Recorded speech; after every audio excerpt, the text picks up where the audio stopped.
All right, the drill down is where we drill into the nitty-gritty behind a tech stock on the move. Now, that stock that is still buzzing the market is LinkedIn.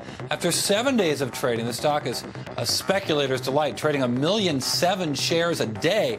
That's about 1 out of every 5 floating shares changing hands today, even 7 days after the IPO, and yet it's still virtually impossible to borrow shares for the purpose of shorting the stock because the cost of borrowing that stock is so high and the availability is so difficult to come to. But today, LinkedIn skeptics were given a new tool to short the stock, or at least to be against the valuation.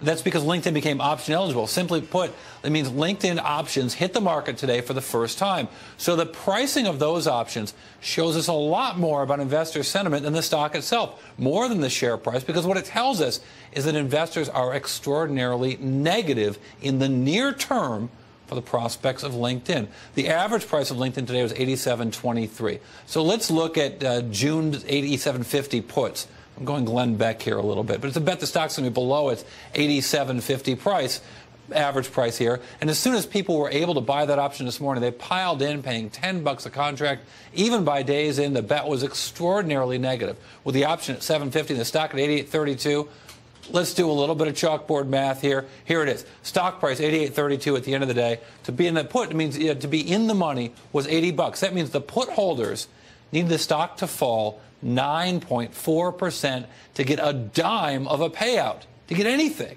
And it shows you just at least one part of this market is willing to bet a ton that LinkedIn is headed down and is going to get there in June in a hurry. Emily?